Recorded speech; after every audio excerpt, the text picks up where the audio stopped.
দয়া তো তোরা শহরের মানুষগুলোর মুদিকের করিস সচ্চি বাবু। মুরা দয়াটা কুড়ার কে আনছে বলতো? এ ধুনাই মুংলু এই সত্যকাম ওর বান্ধনটা খুলে দেখে না। আরেকটু বিশ্বাসঘাতকে কিছু করতে পারলাম তো নাই, খুলে দে। এরকম হীনভাবে আমি বেঁচে থাকতে চাই না সত্যকাম, প্লিজ দয়া করো, মারো আমাকে। সত্যকাম, মেরে ফেলো আমাকে সত্যকাম।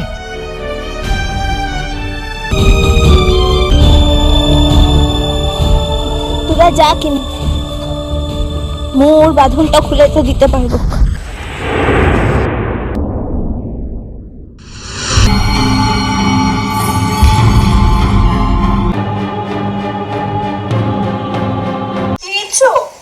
আরে হিরে ওগুলো তো সকলকে দিচ্ছিল খেতে। আচ্ছা ওটা বলেছিল বটে। ওরে মূর্খ, ওগুলো নুডলস, চিড়ে খাবা। আগে তো দাদা ওকে তোমার খাওয়াতে চেয়েছে। না বাবা, মো সব কিছু খাই নাই। তারপরে কলকাতা শহরের লোকগুলোকে একটুদিন ধরে দিচ্ছে তো, ওদের আর কারণ না খাওয়া দাওয়ার ব্যাপারে কোনো বাদ বিচার তোলে। থাক কিনে মিজমা, এখন মুখে একটু পেট্ট ভরে ভাত তো দিয়ে দাও। সে তো দেবো, তার আগে যাও বাইরের সাজ পোশাকটা ছেড়ে এসো, নাহলে এক্ষুনি যদি ওর চেয়ে এসে পড়ে না, এসে তো জিজ্ঞেস করবে এত সাজগোজ কেন, কিসের এত ঘটা, কোথায় গিয়েছিলে তখন।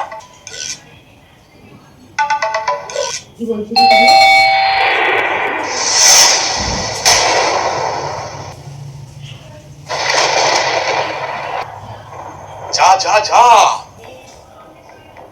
দাঁড়িয়ে থাকিস না, যা সেটি। আরে যেছি তো। বাহ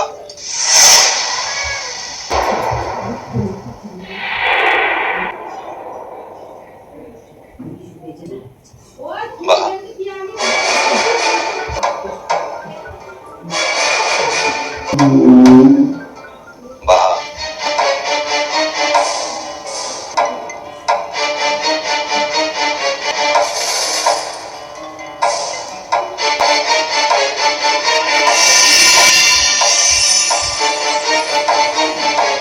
বাহ। কি বটে? কোথায় গেছিলে তুমি? শুনলাম তুমি চায়না লাইটে গেছিলে।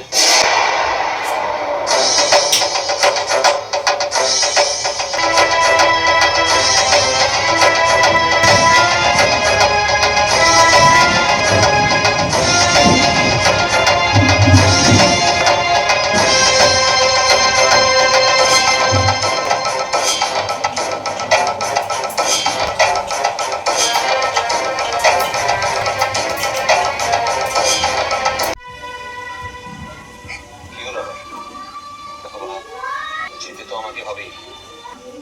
আমি জানি বাবু। যদি এতই কষ্ট হয় তোমার আমাদের জন্য, তাহলে যেতে চাইছো না কেন?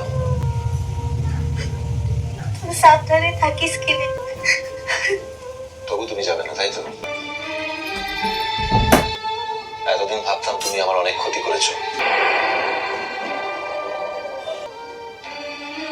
কিন্তু আজকে বুঝতে পেরেছি আমি তোমার অনেক ক্ষতি করে দিয়েছি।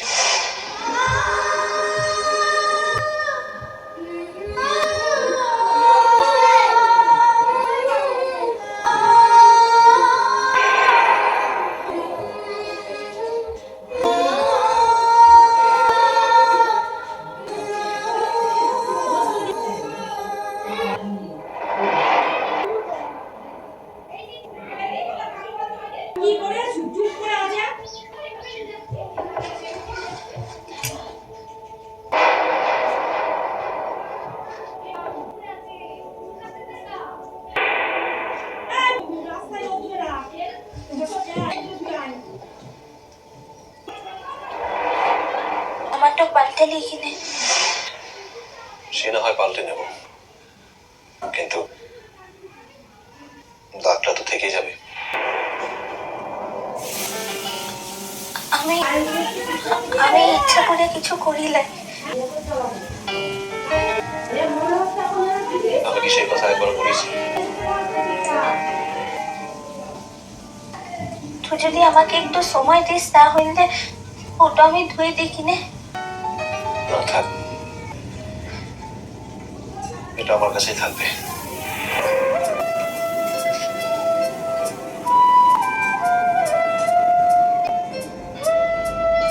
চা বানাই দেবো? থাক, দরকার নেই, আগে খেয়ে নেবো।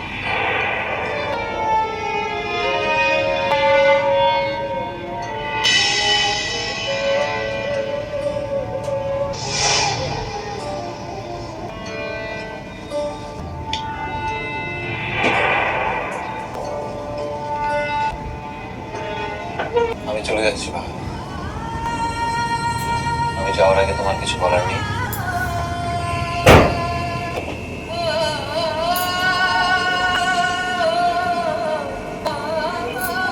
তো জিনিস চাইবার ছিল। হ্যাঁ বলো। আমি তো আগে থেকেই বলেছি যে কোনো হেজিটেট করবে না। আমার সাধ্যের মধ্যে থাকলে আমি নিশ্চয়ই দেওয়ার চেষ্টা করবো। দিবি কিনে? তোমাকে কিছু দিতে পারলে আমি খুব শান্তি পাবো বাবা। তুই আরেকটা দিন থাক কিনে। এই তোমার চাওয়া? এই আমি একটা দিন থাকলে তোমার সব চাওয়া পূরণ হয়ে যাবে? এই অদ্ভুত মেয়ে একটা। তুই থাকবেই বাবু। বেশ, এবারে বলো আমি একদিন আরো থাকলে কি হবে? তোকে যখন ও ডাকাত গুলান দুলাটা নিয়ে যাচ্ছিল তখন তোর পড়াটার লিখে আমি মানবটা পুড়েছিলাম, ওর সিন্দুকটা বাঁধা লিখেছিলাম। তারপর কালকে যখন তোকে ও কাল সাপটা কাটলো তখনও তোর পড়াটার লিখে মানবটা করেছিলেন। লিখেই বলছি তুই যদি আর একটু দিন থেকে যাস তাহলে ও পুজোটা দিত কিনে। সবই তো আমার প্রাণের জন্য চাইলে, তোমার নিজের জন্য কিছু চাইবে না? তুই আমার সব থেকে বড় চাওয়াটা ছেড়ে উঠছিল।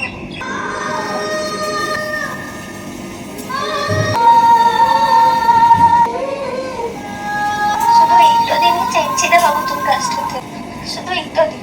পুজোটা কবে করবে? আজ। কি করে পুজোটা করবে? আমার কাছে তো টাকা নেই, আর পুজোর তো একটা খরচ আছে। মোর কাছে টাকাটা আনছে। টাকা আছে তোমার কাছে? এই ও স্কুলের ব্যাংকটাতে আনছে। উনি বলেছে যে ও জলপানির লিখে অনেক টাকাটা জমা হয়ে দিচ্ছে।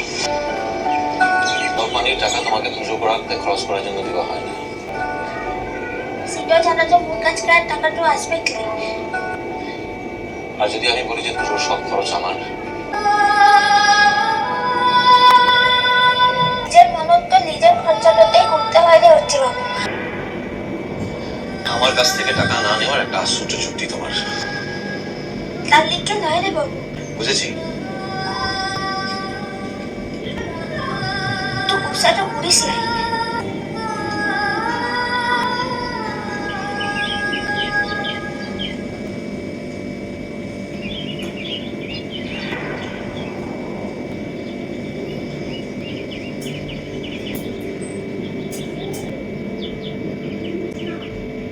আমার মাকে গিয়ে বলো পুজো জোগাড় করতে, আমি আছি।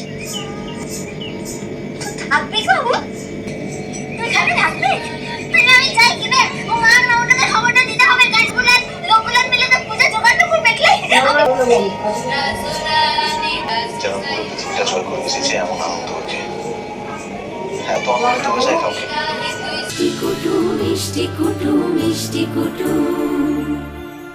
ভিডিওটি সম্পূর্ণ বিনোদনের জন্য তৈরি, ভুল ত্রুটি হলে ক্ষমা করবেন। ভালো লাগলে লাইক শেয়ার ও কমেন্ট করতে ভুলবেন না। আর চ্যানেলটি সাবস্ক্রাইব করে পাশে থাকবেন। ধন্যবাদ।